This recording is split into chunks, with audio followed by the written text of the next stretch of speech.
a look at the scoreboard here. Actually, let's take a look at the rosters if we can for just a brief moment, because I want you guys to know where all the teams are sitting at. Of course, we have the German Empire facing off against the United Kingdom. So we'll take a look at the scoreboard in a little bit. But in the meantime, though, let's talk about this gameplay. And here also, by the way, is the spectator mode, what you guys are used to if you had played Battlefield 4, if you played Battlefield Hardline, and, of course, our great guys in the back getting all the awesome camera shots. Yeah, they're making sure that we're seeing the best of the action today, and that's a really important part for everyone out there watching, is that you get to see some proper gameplay now. Like you were saying, we've seen the trailers, but it's now time to see something, you know, fully fledged, in the flesh, Battlefield 1. And here we go, folks. So we have some tank gameplay here. And X Factor working with his teammates. This is the Mark IV tank, I believe. He's blowing up the map, making sure he knows what's going on. There we go, smash through the wall. It's not like it's even there. Yeah, no, the tank is absolutely brutal.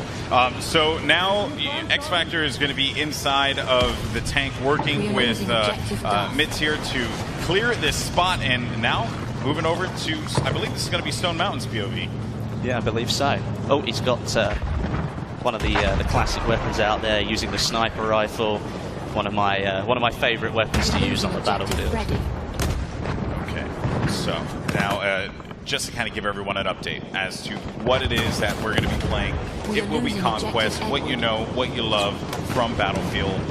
6 points up for grabs for those of you who may be new to the franchise. Look at that tank. Look at it. It's just incredible. Look. That is one of the heavy tanks that you're going to be seeing in play as well. Good shots, though, trying to lay down with that pistol. Is he going to take him? Grenade going out. You can see the bolt action shots too, and also some of the variants that you're going to see a unique. Oh, gets him right in front, but that's going to be an assist. Fantastic. Something that you're going to see today is all the different weapons that are going to be available, and well, there are quite a lot of them we're going to get through today, and loads of different perspectives. So you'll get an all-round feel for Battlefield 1 in the Conquest game mode. Yeah, this is looking insane right now. This cinematic shot. Look at all the players running around. It's fantastic. Good stuff indeed. So continue to move forward. Trying to go for that cheeky no-scope. Not going to find that one. But progress continuing on forward. Blue team currently, if I'm reading that screen correctly, has 2 points. Working on A and E as well. They're leading 26-19 as well, which means they've got the upper hand so far. German Empire versus the United Kingdom. Look airplane battle. Now, when I did the Battlefield 4 Showdown, one of my favorite things to capture were the airplane battles, right? And here we are yet again with the biplanes. Something that I don't think... Got hung up there. That would have been bad, man. That would have been bad. That would not have been good. And you could see, actually, that... Oh, no, don't go to the ground. Okay, well, He's out of there. Just taking a quick pit stop, that's all. Yeah, you know, just look at the scenery, though. Emergency landing. Everything going on around you. There's tanks on the ground, all the airplanes up in the sky. Now we have 24-36, and Monastery currently being capped here. Let's see what X Factor can do. Working with Major Nelson as well, and Richard Sherman, as well as one cheesy Mopo. Great name. Using the SMG. Oh, wait. Pulling up one of the mounted weapons. Yeah, the mounted weapons here, of course, if you're holding off on this flank here, you have to be very mindful too, because tanks can come in and just shred that wall. Yeah. Right. If you think you're going to be able to maintain position there for a long time, as soon as they get wind that you're holding that spot, they can send a tank there and just absolutely destroy. And a couple things to note about the tank classes as well. It is an actual class that you select, and then you go into the game with the tank class, which has its own gun, its own tools, all these different items. You can pick up a tank from the battlefield as you would in other battlefields, but now with the tank class system, it is a class designated to vehicle drivers. Correct. So if you want to spawn in and make sure you are that tank driver, when you pop out of it, if you ever have to leave it for any reason, you will have your own loadout, which is something a little bit different that we haven't seen before. Keep in mind too, the red team has the lead here, and they have managed to get out of this one. Look at Jamie Foxx. He's really getting into it, isn't he? Yeah, he's going in. He's singing to the camera. Honestly, I'm sweating right now. It's the emotion. It's the emotion. Look at it. You saw his eyes. You saw the love in his eyes. The love and the pain. Oh, man, goodness. So we got a lot of action going on, though, inside of the monastery here. Look at it. It's already fully destroyed. Yeah, it's fantastic. The scenery that's on offer. Oh, taken out. Nice. Taken out. Nice stuff. So Celetric's going to get that kill, or that drop there.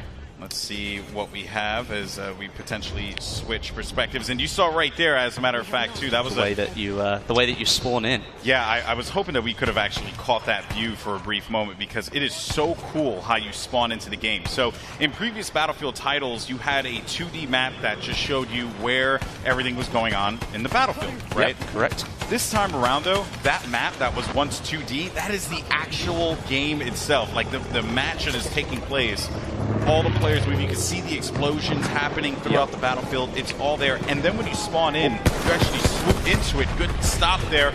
And again, trying to see what is that. It's going to be Doom 49. Yeah. So it will be Doom 49. Oh, can he take him? Oh, he got the assist. He got the assist. I mean, you were going back. Let's go back to the spawn screen. It gives you a feeling like where you're zooming in, you're a lot more aware of what's going on around you, because you can see the explosion. You can see that player moving. If an enemy's spotted up, then it gives you the chance to maybe switch where you might want to spawn, so you don't die as soon as you jump in. Yeah, it's a really just cool looking moment too when you swoop into that site. But here we go, over to Matt's perspective here, as he's just going to... Going in with the SMG, nice close quarters weapon. That's right. Good using it to full effect. Multiple variants as well for that one that players are going to have the option to use here in this particular build. And I think that was an anti-tank grenade that he just picked up there. And check out Snoop Dogg. He's waiting to see if anyone's going to charge up on this trench here, trying to work with his teammates. Well, you can see the concentration. Look at all these players. They're all just looking out, going, right, well, I've got to really concentrate here. I've got to make sure that I'm in... Look, you can see Stone Mountain there just behind. He's making sure that... Yep, see, he's telling his players what to do. Getting the troops to fall in line, man. Getting the troops. And here we go. So this is the spawn system. You just swoop right into it, and you go right into the vehicle, like, or wherever you decide to go. It is so cool. That was just awesome to see. I mean, that kind of mechanic. I mean, the spawn screen is one of the most valuable things you can look at, because you can really help change the way the battle's moving. And if you can see all that information in front of you, it's so much more helpful. And there are a variety of items that you could use as well, gadgets that you'll see players use. I think we saw the anti-vehicle grenade just a little while ago. Back over to the spawn again, and moving in with Major Nelson here. Yep, Major Nelson. See what he can do. Leading the troops. Actually, I believe this is Rival X. I think this is X Factor. You think it's X Factor? No offense to Larry. Love Larry to death. Good friend of mine.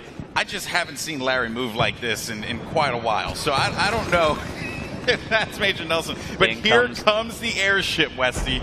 This is the special bit. So what you've got is an extremely powerful piece of weaponry right here. Is it the British Army have got this one right now?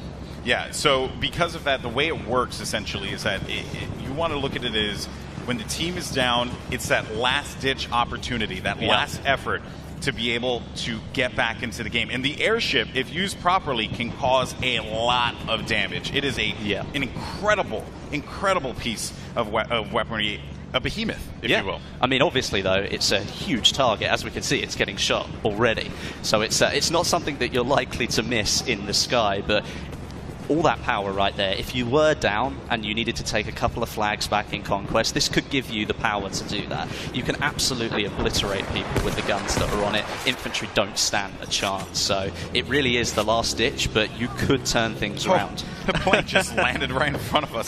And good shot there. And look at Terry Crews throwing down on the PC. That's what's up, man. You know, just looking for that opportunity. I think he found someone in front of him and just, now he's just yelling. Yeah, well, I mean, again, it's the emotion. Raw emotion. On board with Snoop Dogg. He's in one of the tanks, I think. Or is it the armored car? I think it might be the tank. Yeah, I think that is the tank there. And over here, Stone Mountain's POV dealing with a lot of pressure. And Sea-Nanner's coming out of nowhere, giving him the business. That's unfortunate. One thing we did see there was one of the new movement mechanics, the way that you can pull yourself up on top. You might have just seen it before the guy hit the floor. You can now pull yourself up onto cover that's a lot higher than you, so you can use the cover to your advantage, or you can drop down behind it, but then you can spring out in surprise as well. So there are different kinds of movement mechanics in the game that are new. As you had mentioned before, the high vault, as it's called. Yep. You know, in other Battlefield games, there may have been like a gate or like, stone fencing or something like that that you couldn't quite get over. Now you can. It's just all one fluid motion. Look at the tank just running through everyone here. I don't even know who's in that tank, but he is looking to cause some damage. Yeah. And here's a couple of interesting notes about the tank too. So you can actually target damage tanks this time around, right? Correct. So if I want to eliminate the treads, I can eliminate the treads. I can do the best I can to... Whoa, okay. That was interesting. But yeah, like you say, the damage is individual to certain parts, but it's not just these tanks that we've got here. There are different types of tanks in Battlefield 1. So you've got light tanks, medium tanks, and heavy tanks. Obviously, the name will tell you a little bit about what they do, but a light tank can only hold one player, so you could be very effective on your own. But if you want to sit down with some of your squad mates, you can move into a medium tank. That's got 3 seats in it. And if you really want to take your full squad in a tank and you want to go bowling around the battlefield and just causing absolute havoc, then you can use one of the heavy tanks. That's got 5 seats in it. Yeah, and another thing to note as well about, you know, just the tanks in general, they are tied to those specific classes, right? They contain a variety of weapons depending on the situation, but most importantly though, they contain a repair hammer, right? Which you can use to actually give yourself that, you know, to keep you alive and keep the tank going. Also, another thing to note too, and I do want to talk about this, you can actually self-repair your tank. Yes, you can. So you can stay in the tank, but there's a trade-off, right? Like all things, there's a trade-off. You actually cannot get out of the tank. You can't move, you can't fire, you can't do anything. You're kind of a sitting duck. So while you can't repair, you can't do a lot of things. And by the way, he's parachuting out. Oh, this is it. This is what we were waiting for. Just raining destruction on his opponent here. Finds one in front of him. He's just going to land on this building. Here we go. Is he going to make it? Nice. Good stuff there. Takes him down. No, but that's one thing about the airship. If you do spawn in, you happen to be in one of the weapons, you want to get back into the action. Maybe you want to get a little bit closer to the enemy. You think you can do some damage. Well, you can just jump out, parachute down, and get straight back into the battle. And another thing, you see that bayonet there, right? The bayonet, if you're sprinting and then you hit a specific button, you can actually go a little bit faster. Not only is it a good escape mechanic, potentially, if you're in a bit of a sticky situation, but if you just charge right into someone, you're going to take them out. And here we go, folks. The airship has been destroyed, and it is going to drop another incredible factoid about this airship, guys. It doesn't matter where it, like, there's no, like, pre-programmed, like, this is where this is going to fall. No, it falls anywhere. All those buildings down there are going to be destroyed. Just watch this. Oh, it's my incredible. goodness. This is crazy. No, why would you go there? That is insane. Not just that, but once it's hit the ground, its carcass stays there as well. So you have to battle it out, moving through all of this like metal that's just crashed into the ground. It's a ruin at that point. Obviously, we saw a little bit of first person, a little bit of third person there. But the first time I saw that, when I got to play this game, everybody just stood still and watched it. It was absolutely incredible to watch. Awesome stuff. And there you can see the remnants of what was there past the airship. It looks fantastic, doesn't it? And it also just creates a whole new, you know, gameplay element too, right? Because now you got to bob and weave through this metal. Yeah, I mean, like, you could have like taken cover behind some of those buildings. That's not gonna be the case anymore. Plus, let's say that it does land on all those buildings. You've got that close quarters environment. Well, now you get to see players that are a little bit further away, so it changes up the game a little bit. Here we go, X Factor Gaming. Nice view of the town here, actually. This is a nice shot. So you can see all of these buildings here, I believe, can be destroyed. And there's Captain Sparkles in the tank there, getting a little reckless. Finds one in front of him there. That's going to be a good pickup. Looking for a second kill as well. He's going to get the second pick. Good job indeed from X Factor Gaming. Every time we've gone on perspective with him, he has been a beast, just doing the dirty work, man. I expect nothing less from X Factor. If you've ever played with him or you've ever had the opportunity to see him play, he is just an extremely good Battlefield player. Oh, but just as we say that, oh well, it's the curse of the commentator, isn't it? it's your fault. And there you have it, folks. Congratulations. It was awesome. If I'm correct, I believe that was the German Empire who came out on top of that.